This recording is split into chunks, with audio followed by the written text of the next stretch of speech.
Adrian Keller had never been so aware of his own hands in his entire life.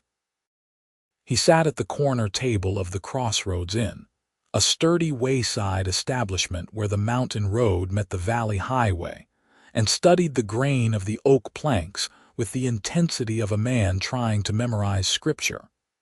His palms were sweating. He wiped them on his trousers for the third time in as many minutes, then forced them flat on the table, then worried that looked too eager, too formal, and let them drop to his lap instead. The innkeeper, a sharp-eyed widow named Margaret Finch, who had arranged this entire doomed enterprise, caught his eye from across the common room and gave him an encouraging nod. Adrian managed a smile that felt more like a grimace and went back to studying the table. He was 32 years old, a shepherd and breeder of working dogs, and he had not been on anything resembling a courtship outing since he was 19.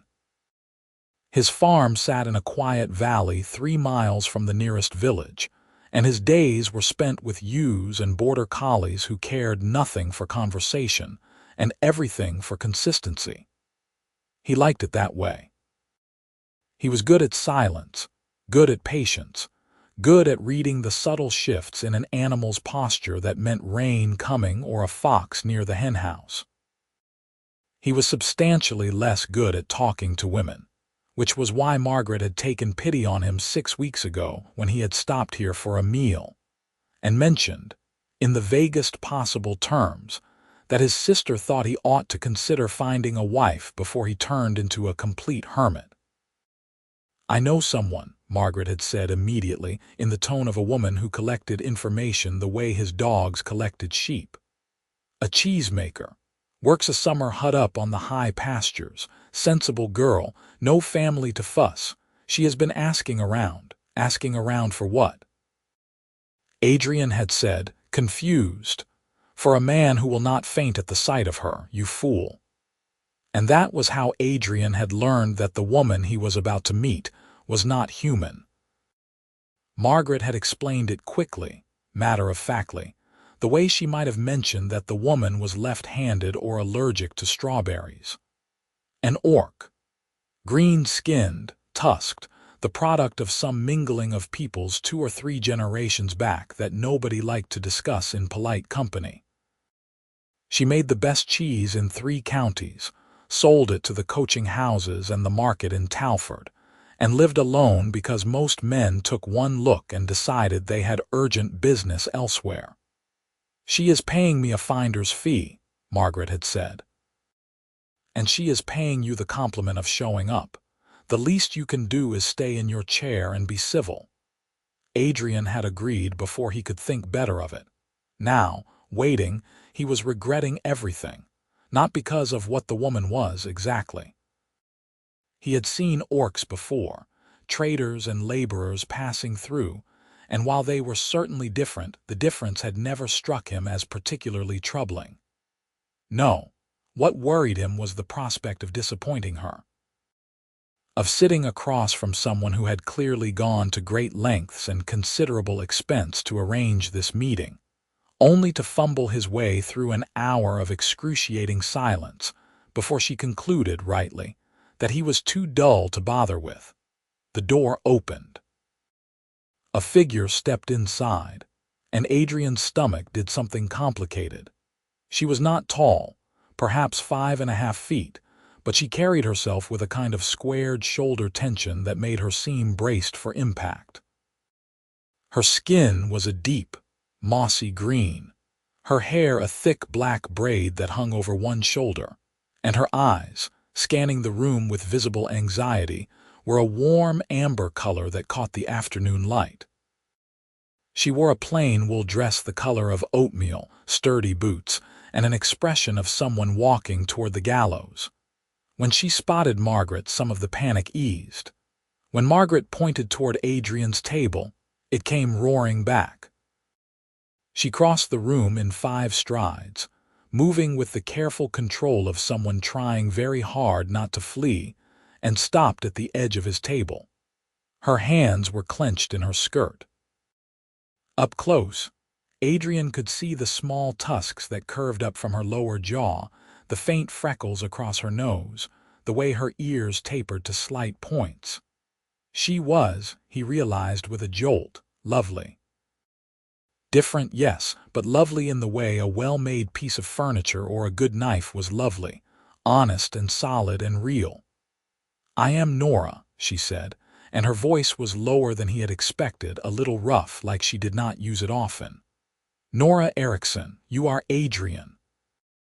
"I am," he said, and stood, because his mother had drilled manners into him with the persistence of a stonemason, and immediately knocked his knee into the table leg hard enough to make the saltcellar jump.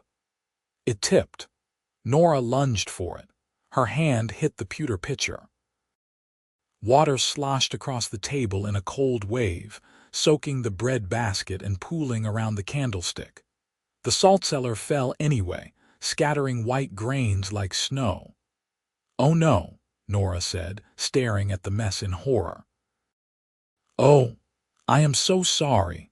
My fault," Adrian said quickly, grabbing a napkin and trying to mop up the water before it ran off the edge onto her skirt. "I hit the table, I am sorry. I did not mean. I should not have reached, please sit. It is fine, it is only water." They both stopped, breathless, and stared at each other across the soaked table. Nora's face had gone a darker shade of green. A blush, Adrian realized, and her tusks caught her lower lip when she bit down in embarrassment. He had a napkin in each hand and was dripping water onto his boots. Somewhere behind the bar, Margaret was laughing. "Good start," Nora said weakly, and despite everything, Adrian felt his mouth twitch. "I have made worse first impressions," he lied, and strange relief flickered across Nora's face as she sank into the chair across from him. Margaret appeared with a towel and a fresh basket of bread, gave them both a look that suggested she had seen this coming, and retreated. Adrian blotted the last of the water and tried to think of something, anything, to say that would not sound like a shepherd who had forgotten how human conversation worked. Nora sat with her hands folded tightly on the dry edge of the table, looking at a point somewhere past his left shoulder. "So," Adrian said, "cheesemaking." Nora blinked. "Yes. That must be interesting work." "It is work," Nora said. Then, as if realizing that sounded curt, she added, "I mean, yes, it is good work, steady. The ewes make good milk in the summer, and the high pasture has the right grasses. The cheese sells well. Margaret said you make the best in 3 counties. The blush deepened. "She exaggerates." "Does she?" "I do not know. I have not tasted everyone else's cheese." Adrian smiled. Nora's gaze flicked to him, startled, then away again.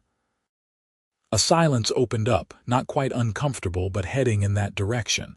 He cast about for something else, landed on the only thing he knew.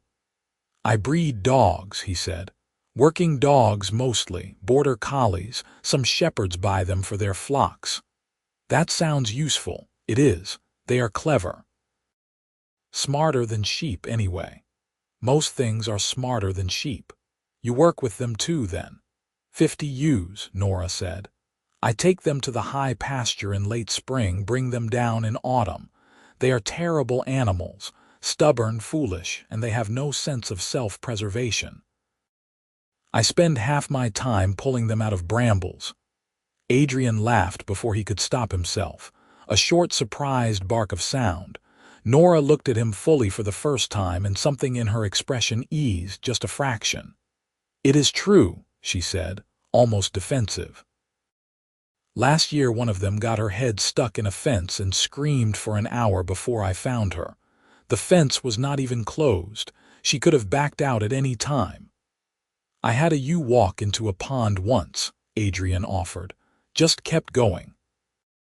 Sank up to her belly before she realized she did not like water. Did you have to pull her out?" She pulled herself out. "Ran straight into a thorn bush immediately after." "That sounds about right." They were both smiling now, tentative but real, and the conversation began to find its legs. Nora asked about the dogs, and Adrian found himself talking more than he had in weeks, explaining the training, the bloodlines, the way a good dog could read a flock like a book. Nora listened with an attention that felt uncommon, asking questions that showed she understood the work, the rhythm of seasons and animals and weather. When she spoke about the cheesemaking, her hands came alive, shaping invisible curds in the air, describing the way heat and time and rennet transformed milk into something that could last a winter. "It is the rennet that does the most," she said, leaning forward slightly. "You can have perfect milk, perfect temperature, but if the rennet is weak or old, the curds will not set right. I make my own from the stomachs of the lambs in spring. Some people buy it from the apothecary, but I do not trust it. I need to know it is good. You butcher your own lambs." "Some. The ones that will not make good breeding stock. It is part of the work." "That is impressive," Adrian said, and meant it. "Most of the cheesemakers I know send their animals to the butcher in town." Nora shrugged, but he could see the pleasure in the set of her shoulders. "I live alone 4 months of the year. I cannot afford to be squeamish." "Where is the hut?" "The summer pasture, high country above Talford.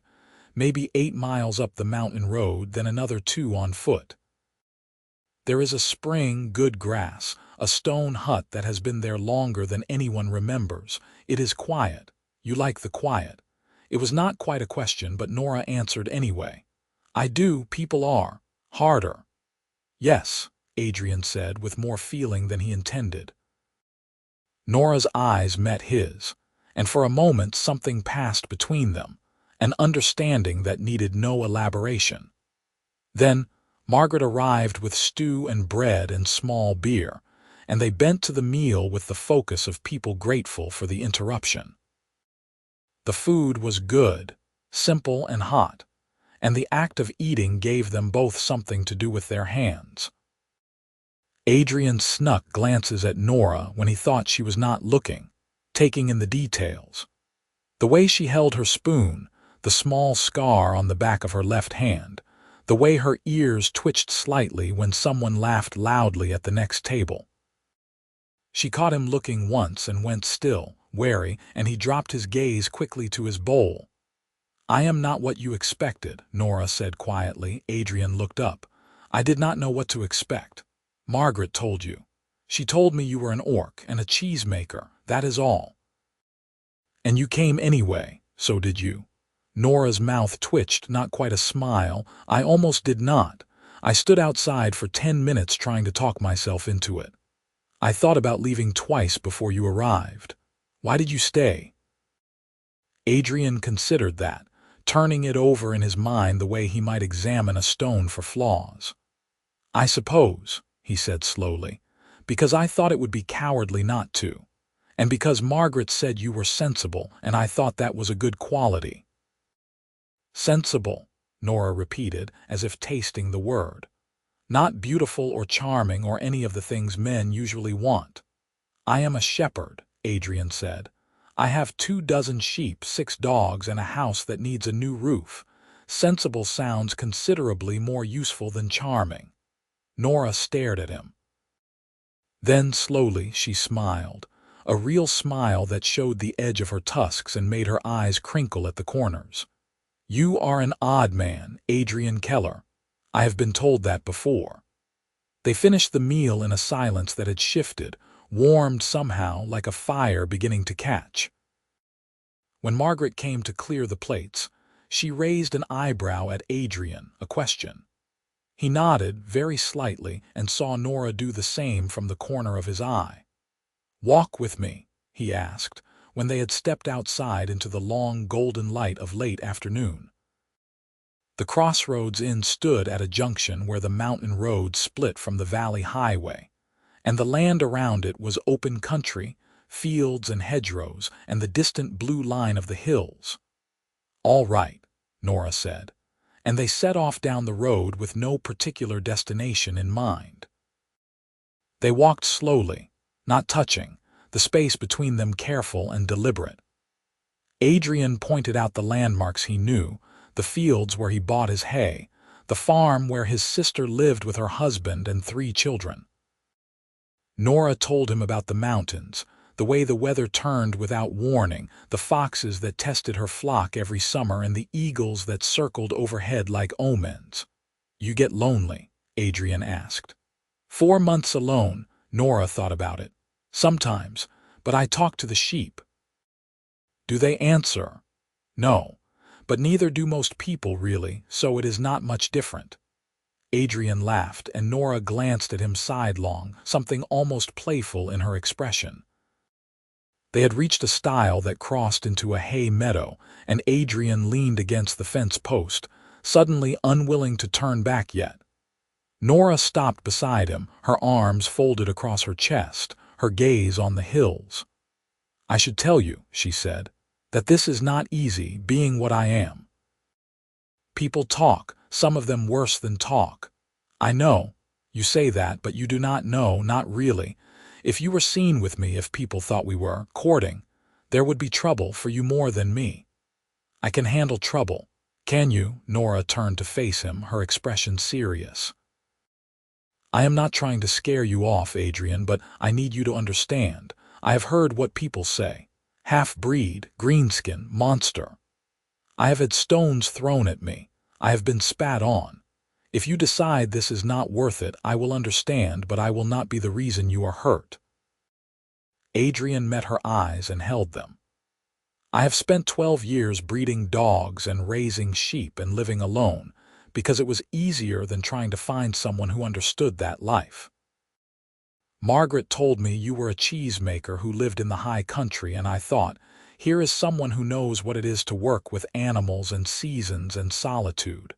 Everything else is just details. I am not details, Adrian. I am green. I noticed. And it does not bother you." "Should it?" Nora made a sound that was half laugh, half exasperation.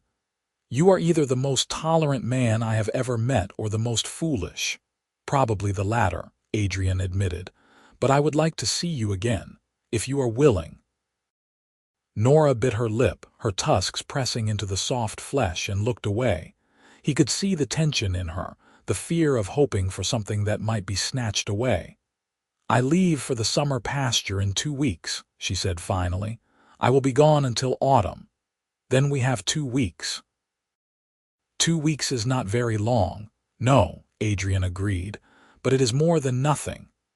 Nora was quiet for a long moment, her gaze fixed on the horizon. Then she nodded, a short, decisive jerk of her chin. "All right, 2 weeks." They walked back to the inn as the sun slipped lower, painting the sky in shades of amber and rose. When they reached the yard, Nora's pony was waiting, a sturdy dun mare with a patient expression. Nora checked the girth, her movements brisk and efficient, then paused with one hand on the saddle.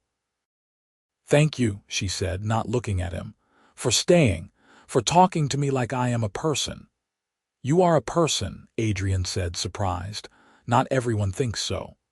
She swung into the saddle before he could answer, settling her skirts, and gathered the reins. Adrian stepped back, suddenly aware that he did not want her to leave, that the prospect of 2 weeks felt both impossibly long and desperately short. "Where can I find you?" he asked. "Before you leave, I have a cottage near Talford, on the west road past the mill. There is a blue door." "I will come tomorrow, if that is all right." Nora smiled, quick and bright, and Adrian felt something in his chest turn over. "Tomorrow," she agreed, and nudged the mare into a trot. He watched until she disappeared around the bend in the road, then turned to find Margaret standing in the doorway of the inn, arms crossed and expression smug. "Well," she said. "Well, what? Do not play coy with me, Adrian Keller. I saw the 2 of you, grinning like fools." Adrian felt his face heat. "We talked, that is all." "Talking is how it starts," Margaret said. "How it ends is up to you, but I will tell you this. That girl has more courage in her little finger than most men have in their whole body." She came here knowing full well she might be humiliated, and she sat down anyway. You could do a lot worse." "I know," Adrian said quietly. "Good, then do not waste it." He rode home in the twilight, the world soft and blue around him, and thought about green skin and amber eyes, and the way Nora's smile had made him feel like he had done something right for the first time in years. The next day, he rode to Talford with a nervousness that sat heavy in his stomach. The town was a market hub, larger than the villages he was used to, and the streets were crowded with carts and people and the noise of commerce. He found the West Road easily enough, followed it past the mill and the tannery, and spotted the blue door set into a stone cottage that looked out over a sheep meadow. He knocked, waited. The door opened, and Nora stood there in a work apron, her hair tied back with a scrap of cloth, her hands dusted with flour. "You came," she said, and there was surprise in her voice as if she had not quite believed he would. "I said I would." She stepped back, and he entered a small, neat room that smelled of bread and herbs and the faint tang of aging cheese. There was a table, 2 chairs, a hearth with a kettle hanging over the coals. Through an open door he could see shelves lined with rounds of cheese in various stages of ripeness, cloth-wrapped and wax-sealed. "I am making bread," Nora said, gesturing at the table where dough sat rising under a cloth. "I was going to take some with me to the pasture, but I can stop if you want to talk." "I can talk while you work," Adrian said. "I do not want to interrupt." She gave him a look that might have been relief and went back to the table. Adrian pulled out a chair and sat, watching as she uncovered the dough and began to knead it with strong, practiced motions. Her hands were broad and capable, the nails trimmed short, and there was something soothing about the rhythm of the work. "Tell me about the dogs," Nora said after a while. "How do you train them?" So he did. He told her about the puppies, the way you started them young with gentle corrections and praise, building their confidence before you ever let them near a flock. He told her about the commands, the whistles, the subtle body language that a good dog learned to read. Nora listened, asking questions that showed she was thinking about it, applying it to her own work with the sheep. "I could use a dog," she said thoughtfully, shaping the dough into loaves. "In the summer, I mean, it would make the work easier." "I could train one for you," Adrian offered. "I have a young female, maybe a year old, who is coming along well. She is smart, biddable, good with sheep. She would do well in the mountains." Nora paused, her hand stilling. "That would be expensive. Call it a gift." "I cannot accept a gift like that, Adrian. A good dog is worth money." "Then pay me in cheese," he said. "I will take a wheel of whatever you think is fair." Nora looked at him for a long moment, her expression unreadable. Then she smiled, slow and wondering. "You are serious, completely?" "Why? Because you need a dog and I have one to spare. And because I would like to know that you have help up there. It is dangerous work, alone in the high country. I have managed this long, I know.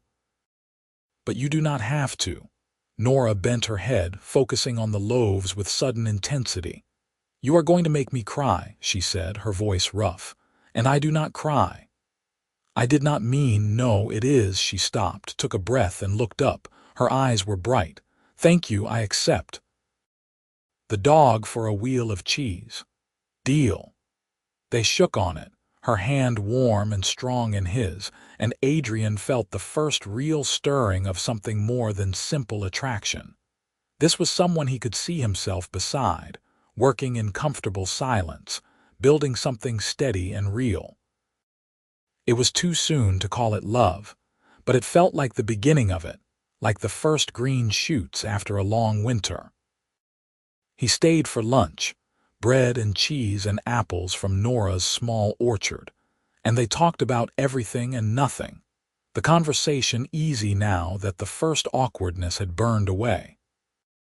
She told him about her childhood, growing up in a mixed household on the edges of a logging camp. Her human father and orc mother both dead now from fever.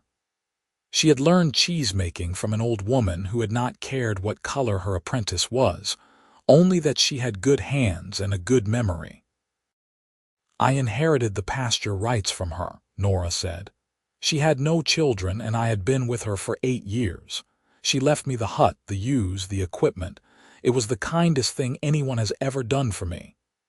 "She sounds like a good woman." "She was. I wish you could have met her.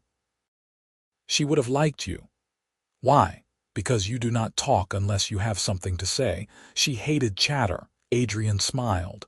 "I am not good at chatter, neither am I. We are well matched then." The word hung in the air between them, full of implication. Nora flushed and looked away, but she was smiling. He came back the next day and the day after that. Each visit was a little longer, a little easier. He brought the dog, a lean black and white female named Pip, and Nora spent an hour working with her in the meadow behind the cottage, learning the commands, watching the way the dog moved and thought. Pip took to her immediately, responding to the calm authority in Nora's voice, and by the end of the session, Nora was grinning like a child with a new toy. "She is wonderful," Nora said, crouching to scratch Pip's ears. "Are you sure you want to part with her?" "I am sure," Adrian said, watching the way the light caught in Nora's hair, the way her smile transformed her whole face. "She is yours." They walked the edges of Nora's land, checking the fences, and Nora pointed out the pasture where she wintered her flock, the barn where she stored her hay. It was a small holding, but well kept, everything in its place. Adrian found himself imagining what it would be like to live here, to wake up beside her in the morning and walk out to check the sheep together. Too soon, he told himself. You have known her a week. But the heart did not keep to sensible schedules. On the 5th day he brought her a letter. "I thought," he said, handing it over, "that we might write to each other while you are in the mountains, if you wanted." Nora took the letter, turning it over in her hands. "I would like that. But I do not know how we would manage it. The hut is 2 hours from the nearest road. There is a cheese trader, is there not? The one who buys from you in summer." "Yes, Gareth Stone. He comes once a month to collect what I have ready." "Could he carry letters?" Nora's face brightened. "I think he would. He is a good man. Honest. I will ask him. Then we have a plan." She opened the letter later, after he had gone, and found 3 pages of careful script detailing the lambing season, the progress of the dogs, the way the valley looked in the rain. It was not poetry, but it was real, and she read it twice before tucking it into her trunk with hands that shook slightly. The 2 weeks passed like water through a sieve, too fast and impossible to hold. On the last day before Nora was due to leave, Adrian came to the cottage at dawn and helped her load her supplies onto a pack mule. Tools, salt, rennet, spare clothes, everything she would need for 4 months in the high country. Pip trotted at her heels, eager and alert, and Nora kept pausing to touch the dog's head as if to reassure herself it was real. "I will write as soon as I am settled," Nora said, checking the straps on the mule's pack for the 3rd time. "Gareth should come in 3 weeks, maybe 4. "I will wait for it," Adrian said. He wanted to touch her, to take her hand or pull her close, but he did not know if she wanted that, if it was too much too soon. Instead, he stood with his hands at his sides and tried to memorize her face. Nora must have seen something in his expression because she stepped closer, her eyes searching his. "Adrian," she said quietly, "I am glad I met you. I am glad too. I will miss you. I will miss you." She leaned in, quick and uncertain, and pressed her lips to his cheek. It was the briefest of touches, over almost before it began, but Adrian felt it like a brand. When she pulled back, her face was dark with blush, her eyes wide. "I will see you in autumn," she said, and turned away before he could respond, leading the mule down the road toward the mountains. Adrian stood in the yard and watched her go, one hand pressed to his cheek where her lips had been, and felt the summer stretch out ahead of him like a vast, empty field. The first letter arrived in late June, carried down by Gareth Stone, a grizzled man in his 50s who eyed Adrian with the suspicion of someone who had seen too much of the world to trust easily. "You the one Nora mentioned," Gareth said, handing over a folded packet sealed with wax. "I am. She said you were a shepherd, breeds dogs." "That is right," Gareth grunted. "She also said you were decent. I will take her word for it, but if you hurt that girl, I will hear about it and you will regret it." "Understood," Adrian said and meant it. Gareth softened slightly. "She is good people. Works harder than anyone I know. Deserves someone who sees that. I do." "Good. I will be back this way in a month. If you have a letter for her, I will take it." Adrian thanked him and took the letter inside to read. It was longer than his had been, written in a neat, careful hand that showed the same attention to detail she brought to her cheesemaking. She wrote about the journey up, the way the hut looked after a winter of snow, the first batch of cheese she had started. She wrote about Pip, who had already proven her worth by keeping the flock together during a storm. And she wrote, in a passage that made Adrian's heart clench, about how much she missed talking to him. "I find myself thinking of things I want to tell you," she wrote, "and then remembering that you are not here. It is strange how quickly I became used to your presence. The hut feels emptier than it did last year." He wrote back immediately, filling the pages with everything he could think of: the progress of the lambs, the new fence he was building, the way his sister had interrogated him about Nora, until he had threatened to leave and never come back. He wrote about missing her too, about the way his house felt too quiet now that he knew what her voice sounded like in it. The letters became a rhythm, a lifeline stretched across the miles.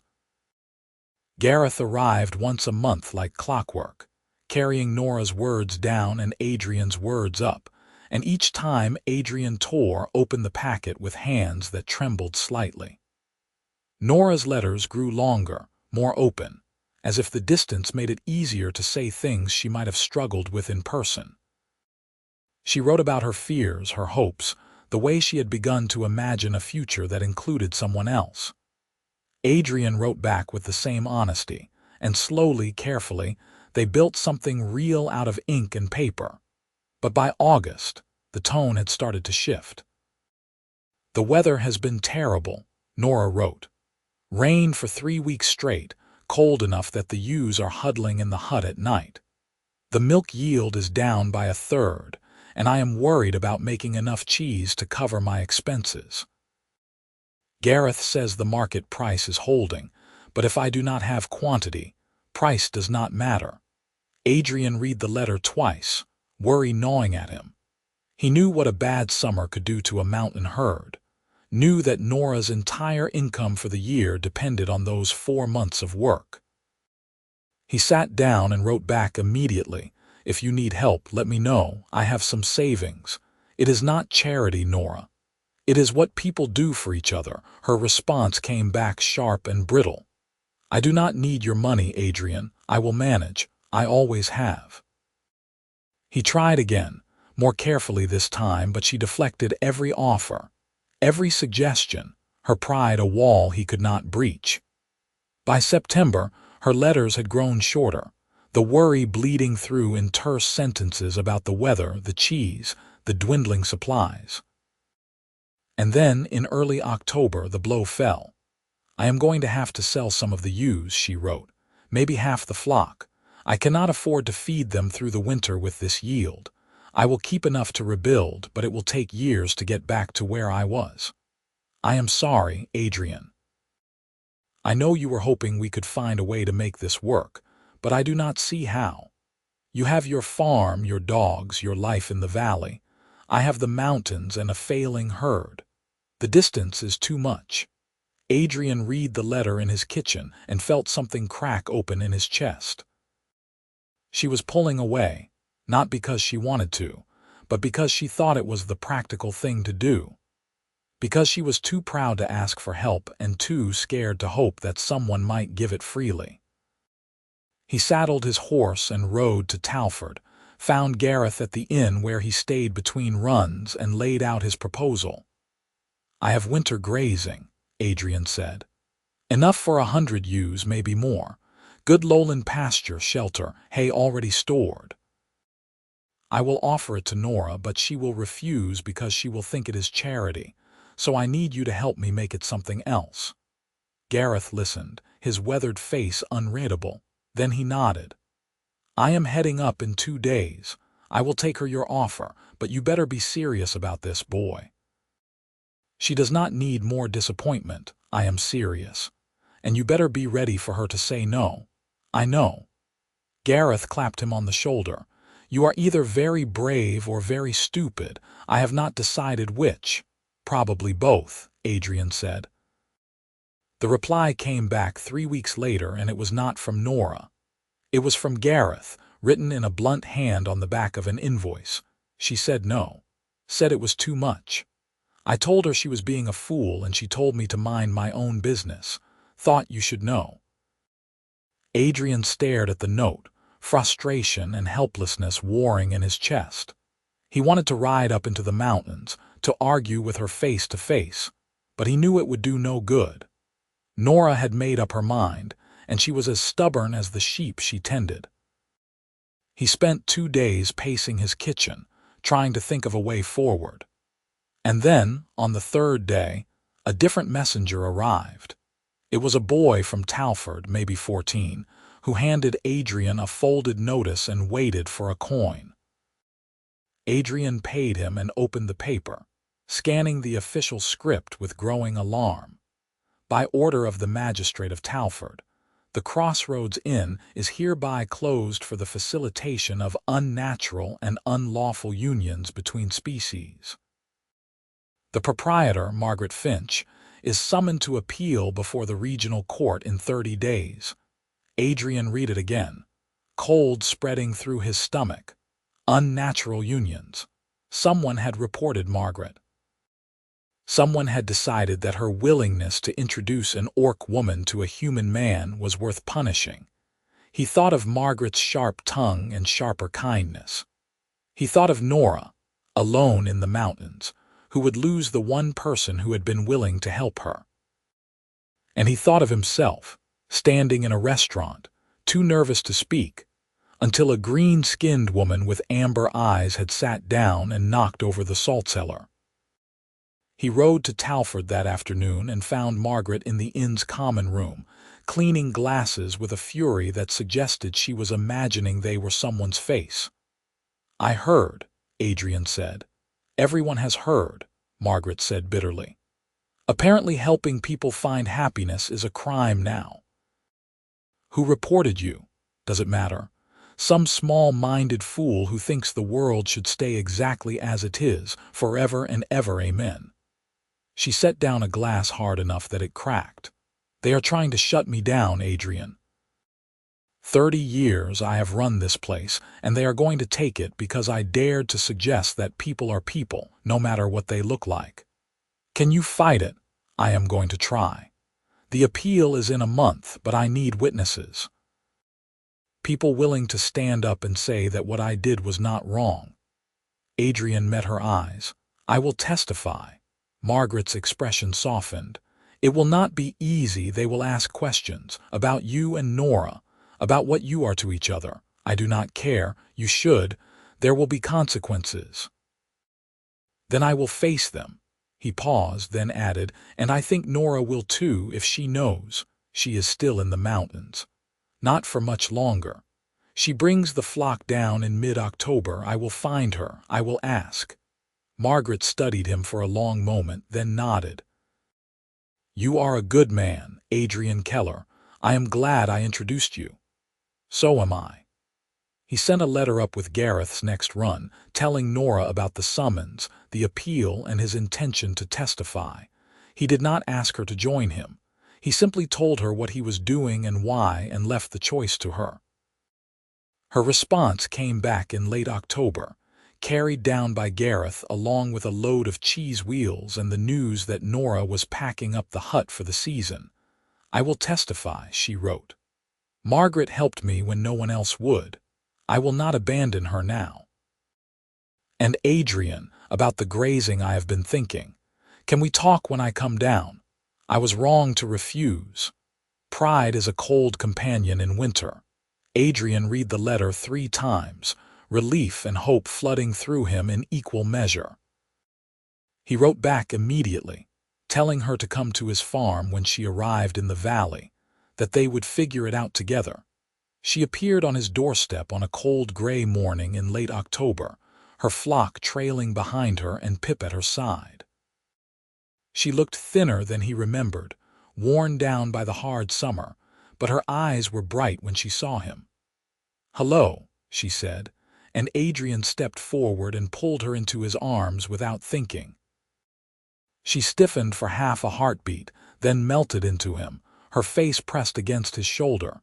She smelled of wood smoke and wool and mountain air, and Adrian held her like she was something precious that might disappear if he let go.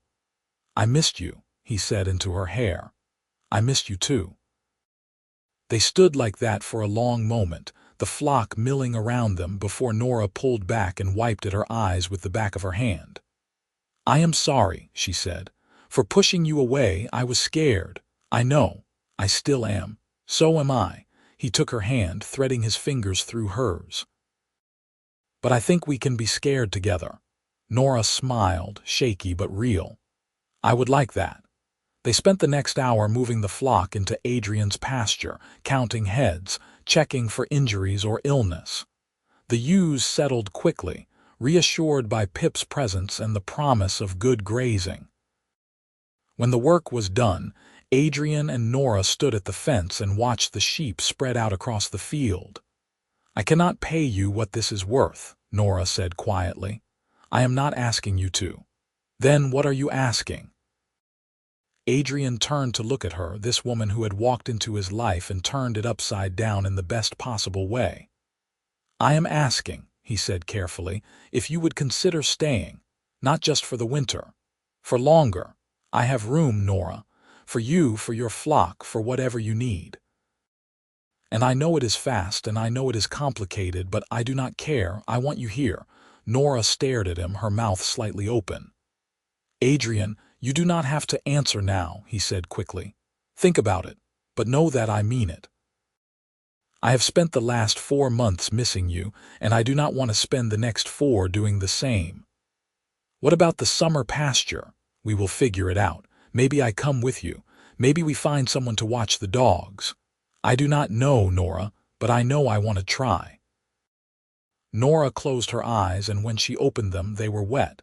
"You are going to make me believe in good things," she whispered, "and that is terrifying." "Is that a yes?" "That is a maybe, a very strong maybe." Adrian smiled and squeezed her hand. "I will take it."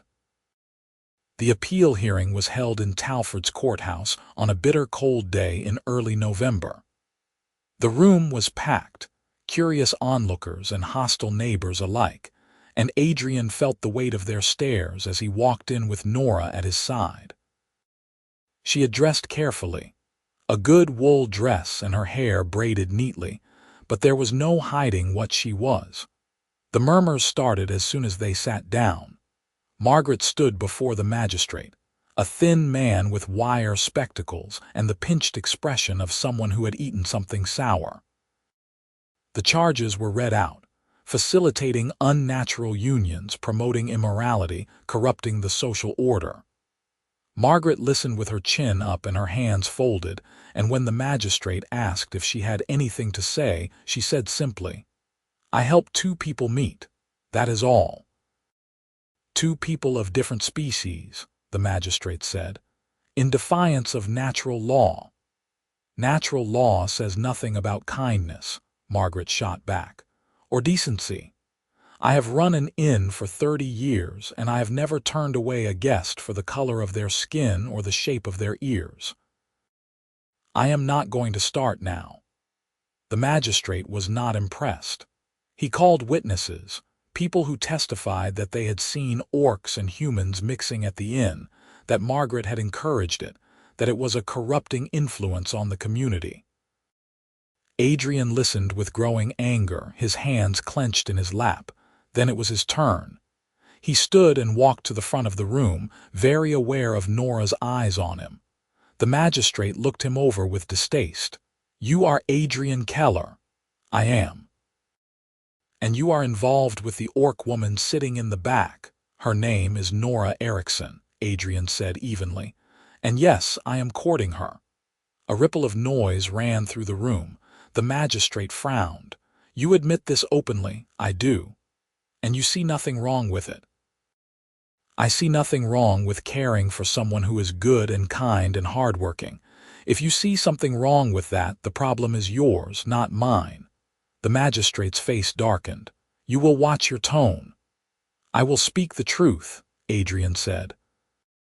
"Margaret Finch introduced me to Nora because I was lonely and Nora was lonely, and she thought we might suit each other. She was right. I am grateful to her. If that is a crime, then I am guilty too." "That is not. And if you shut down her inn for helping people find happiness, then you are telling every person in this room that kindness is a crime, that reaching out to someone different is wrong. I do not believe that, and I do not think most people here do either." He looked out at the crowd as he said it and saw a few nods, a few uncertain faces. Not everyone agreed with the magistrate. Not everyone thought this was right. The magistrate dismissed him with a wave, and Nora was called next. She walked to the front with her head high, and Adrian felt a surge of pride. She was scared. He could see it in the set of her shoulders, but she did not let it stop her. "You are the orc in question," the magistrate said. "I am Nora Erickson," Nora said clearly. "And I am an orc, yes." "And you pursued this man." "No, Margaret introduced us. I went to meet him because I thought he might be kind. I was right." "You do not think it is unnatural, a human and an orc?" Nora looked him dead in the eye. "I think it is unnatural to punish people for caring about each other. I think it is unnatural to decide that someone is less worthy of love because of how they were born. Adrian is a good man. He treats me with respect and kindness. If that is unnatural, then your definition is wrong." The magistrate sputtered, but Nora was not finished. "Margaret Finch is a good woman.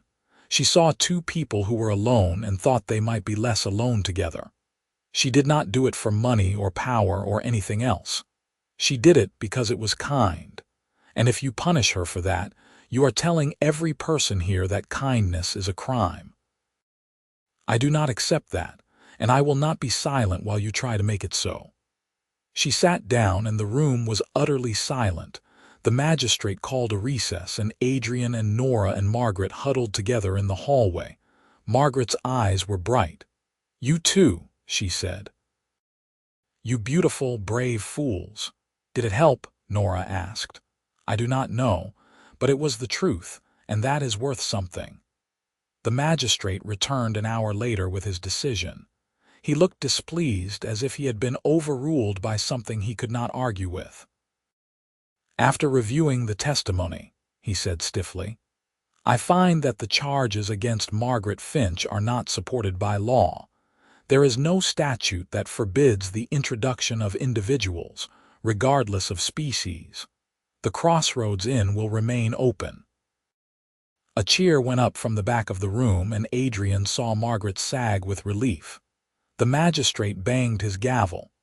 "However," he continued, "I strongly discourage such introductions in the future. They are disruptive to the social order." "Noted," Margaret said dryly, and swept out of the courtroom with her head high. Outside, in the cold November air, Adrian and Nora stood together while Margaret accepted congratulations from a handful of supporters. Nora was shaking, adrenaline and relief warring in her expression, and Adrian took her hand. "You were incredible," he said. "I was terrified. You did not show it." "Yes, I did. I was shaking the whole time. Then you were incredibly brave." Nora laughed, a shaky, breathless sound, and leaned into him. "What now?" "Now," Adrian said, "we go home." "Home," Nora repeated, as if testing the word. "Your farm, our farm, if you want it to be." She looked up at him, her amber eyes searching his face. "I want it to be. Then it is." They were married in the spring, a quiet ceremony at the Crossroads Inn with Margaret as witness and Gareth standing up for Nora. It was not a large wedding, but it was theirs, and that was enough. Nora wore a dress the color of new leaves, and Adrian could not stop staring at her. When the officiant asked if he would take her as his wife, he said yes before the man had even finished the question.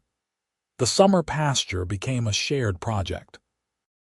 Adrian could not leave the farm for 4 months, but he could leave for stretches of a week or two, and he spent that time in the mountains with Nora, learning the rhythms of her work, helping with the cheese. When he had to return to the valley, Pip stayed with Nora, and the letters continued, a thread connecting them across the miles. It was not perfect. There were arguments about logistics, about money, about the best way to manage 2 flocks and 2 lives that had been separate for so long. But they worked through it, stubborn and patient in equal measure, and slowly the life they built together began to feel solid. In the autumn, when Nora brought the flock down, she came home to a farm that had been theirs all along, even before the wedding. Adrian had cleared space in the barn for her cheese equipment, had built her a new pressing table, had planted herbs in the kitchen garden that she used in her recipes. Nora had brought down wheels of cheese for the winter market, enough to cover her share of the expenses and then some, and the pride in her eyes when she showed him the accounts made Adrian's heart clench. They fell into a rhythm, the kind that only comes from working side by side, day after day. Adrian trained the dogs, and Nora made the cheese, and together they tended the flocks and the farm and each other. When winter came, they sat by the fire and planned for the spring, talking late into the night about which ewes to breed, which dogs to keep, what improvements the farm needed. And in the spring, a year and a half after that first awkward meeting at the Crossroads Inn, Nora told him she was pregnant. Adrian was checking the fence line when she found him, Pip at her heels and a look on her face that he could not quite read. "I need to tell you something," she said, and he dropped the hammer and turned to face her. "What is it?" "I am pregnant." For a moment, Adrian could not process the words. Then they sank in and he laughed, a bright, incredulous sound, and picked her up and spun her around. Nora yelped and clung to his shoulders, and when he set her down, she was grinning. "You are happy?" she asked. "Happy? Nora, I am." He stopped, at a loss for words, and kissed her instead. She kissed him back, her hands in his hair, and when they broke apart, they were both breathless. "We are going to need a bigger house," Nora said. "We will build one. And a cradle. I will make one.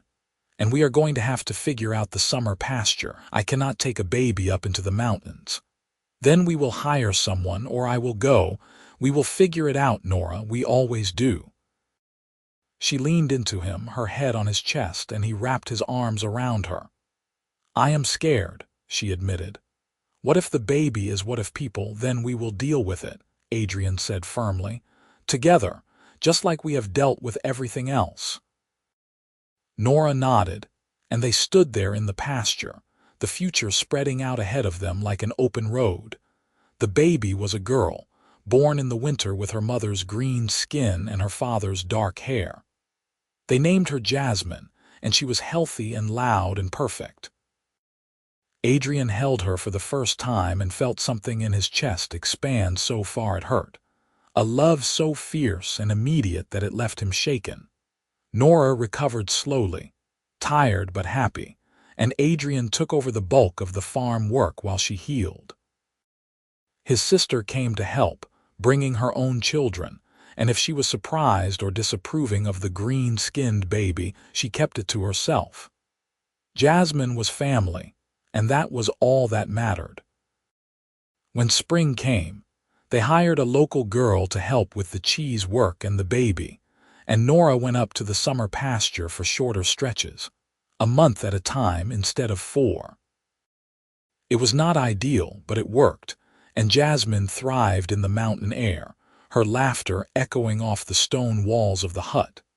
Adrian came up when he could, bringing supplies and spending a week at a time helping with the flock.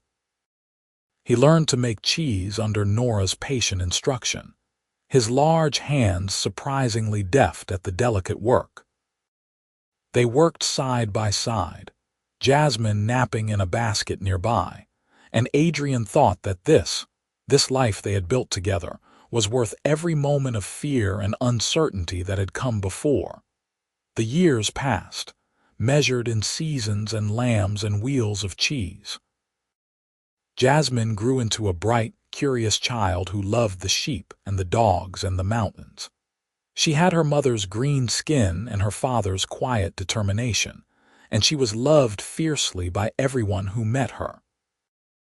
On a warm autumn evening, 5 years after that first awkward meeting, Adrian and Nora stood at the fence line and watched Jasmine play with Pip in the pasture. The flock was down from the mountains, settled and content, and the farm was quiet in the golden light. "Do you remember," Nora said, "when I knocked over the salt cellar?" Adrian smiled. "I remember thinking I had made a terrible mistake. So did I." And now, Nora leaned into him, her hand finding his. "Now I think it was the best mistake I ever made." "Same," Adrian said and kissed the top of her head. Jasmine ran over, breathless and grinning, her small tusks catching the light. "Papa, can I help with the milking tomorrow, if your mother says yes?" "Mama," Nora pretended to consider it, "I suppose, but you have to be gentle with the ewes." "I will, I promise." Jasmine dashed off again, and Adrian and Nora watched her go, hands still linked, the future bright and certain ahead of them. It had started with nervousness and salt cellars, and a woman brave enough to sit down at a stranger's table. It had grown through letters and distance and the slow, patient work of building trust. And it had become this: a family, a farm, a life full of love and laughter and the quiet contentment that came from choosing each other every day, over and over again. And that, Adrian thought, was more than enough.